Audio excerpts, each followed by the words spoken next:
Good morning বন্ধুরা, কেমন আছো তোমরা সবাই? আশা করছি সবাই খুব ভালো আছো, আর আমিও বেশ ভালোই আছি। তো আজকের ব্লগটা শুরু করলাম একটা সকালের শান্ত স্নিগ্ধ গ্রামের পরিবেশ দিয়ে। জানি প্রত্যেকটা গ্রামের সকালের পরিবেশটা অনেক শান্ত, অনেক স্নিগ্ধ থাকে। যাই হোক, আজকের ব্লগটা সকাল থেকেই শুরু করলাম। তো সোনালিস ক্যানভাসে সবাইকে জানাই অনেক অনেক স্বাগত। আমি সোনালি, আর আজকে একটা নতুন ব্লগ নিয়ে চলে এসেছি।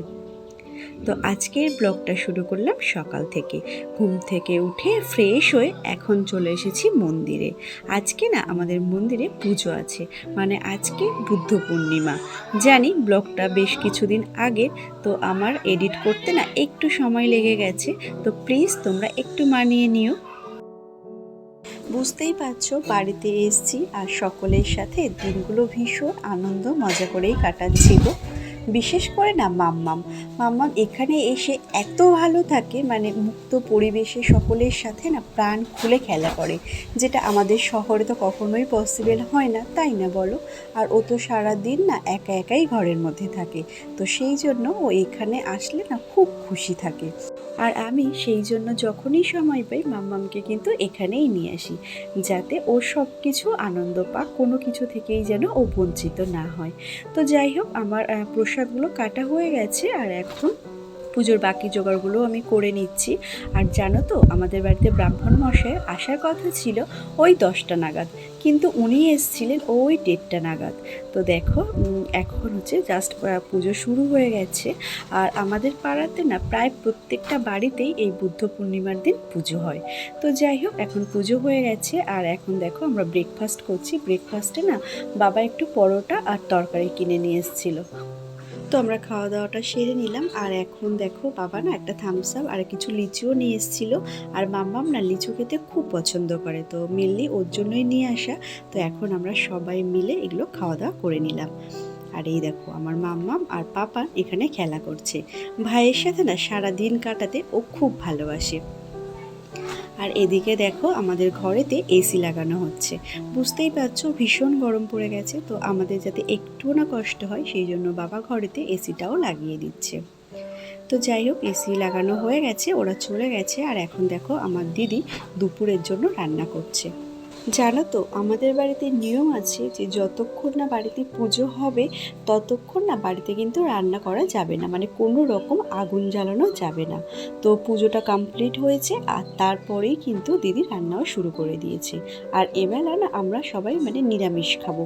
তো সেই জন্যই দিদি সয়াবিন রান্না করছে। আর চলো তোমাদেরকে দেখিয়ে দিই আজকে কি কি রান্না করেছে আমার দিদি।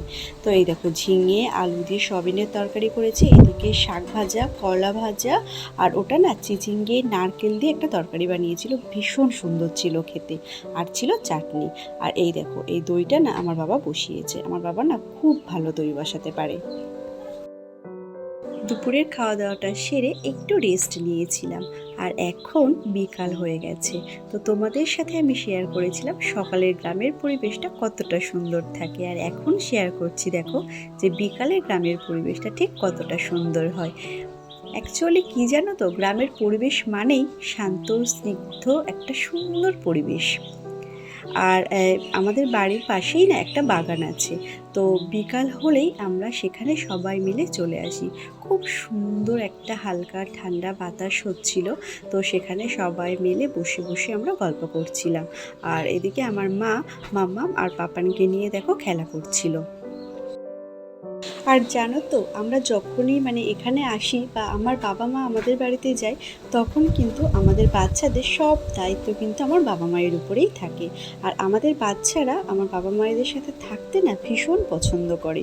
মানে ওদের সারা দিন স্নান করানো থেকে খাওয়ানো থেকে ওদের সাথে খেলা করা, সব কিছু কিন্তু আমার বাবা মাই করে। তো যাই হোক, এখন হচ্ছে সন্ধ্যা হয়ে গেছে, আর আমরা সবাই ঘরে চলে এসেছি। আর বেশ কিছু না জামা কাপড় ছিল, তো সেগুলোই এখন গুছিয়ে নিলাম। আর সন্ধ্যা হলেই তো একটু চা না খেলে ভালো লাগে না, তো সবাই মিলে এখন দেখো চা খেয়ে নিচ্ছি।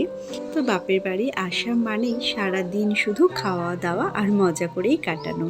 তো যাই হোক, চা খাওয়া হয়ে গেছে, আর মা এদিকে দেখো আবার পাস্তা বানিয়ে নিচ্ছে। মানে মেনলি আমার দিদির মেয়ে আর আমার মেয়ে, ওরা তো আর চা খায় না, ওদের জন্যই বানানো, কিন্তু আমরা সবাই মিলে এখন পাস্তা খেয়ে নিলাম। আর এই দেখো এটা রাত্রে রান্নার জন্য সবজি কাটা হয়েছে। তো কি রান্না হবে সেটা তো অবশ্যই তোমাদের সাথে শেয়ার করব। তার আগে আমার এই ধরনের ব্লগগুলো যদি তোমাদের ভালো লেগে থাকে তো প্লিজ একটা লাইক দিয়ে দিও, তাহলে আমি অনেক বেশি মোটিভেট হব আরও সুন্দর সুন্দর ভিডিও বানানোর জন্য। আর অবশ্যই কমেন্ট করেও জানিও তোমাদের কেমন লাগছে। আর এদিকে দেখো আমাদের বাড়িতে আজকে হবে ফ্রাইড রাইস আর চিকেন। তো আমার দিদি ভাতটা রান্না করে নিচ্ছে। আর আমাদের বাড়িতে যখনই ভালো কিছু রান্না বান্না হয় তখনই কিন্তু আমার দিদি সমস্ত কিছু করে, কারণ ও খুব ভালো রান্না করে। আর এখানে আসলে না তেমন তো কোনো কাজই থাকে না, সেই জন্য কোনো কাজই তোমাদের সাথে শেয়ার করতে পারি না। তো যাই হোক আমাদের ফ্রাইড রাইসটাও হয়ে গেছে আর এখন দেখো চিকেনটাও হয়ে গেছে। তো সবাই আমরা খেতে বসে পড়েছি। তো চলো আজকের মতো টাটা, সবাই খুব ভালো থেকো, সুস্থ থেকো, দেখা হচ্ছে আরও একটা নতুন ব্লগের সাথে। Thanks for watching.